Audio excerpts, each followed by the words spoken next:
Hey guys, welcome back. I'm doing some shocks on a 2010 Ford that's got like 220,000 miles. These are the original shocks, so I just want to show you a quick inspection method. Obviously, you want to look for leaks. This purpose of the shock absorber is to dampen oscillations, basically from the tire into the spring. We're just trying to keep those dampened. So obviously this one's leaked a lot of that hydraulic fluid out of that top seal. So if you have this out of your vehicle and you're wondering, is it still functional?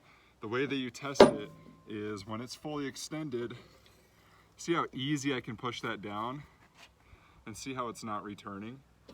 So if I take a brand new one and I push that baby down, pull off the little collar on it that holds it down, they don't like to come off. I have to do it fast. See, if I push that down, release it, then it'll start to move back up. So it needs to be able to do that back and forth. If it's not doing that, they're bad. So one thing I want to tell you as far as installing these is leave the strap on. So get it, sneak it back on there. And when you're ready to install it, get the bottom installed first, leave this strap, get it down in there, and then once you get this all lined up, just cut this band, let the band go up, then you can finish removing it and install it. Hope you enjoyed it. Talk to you later.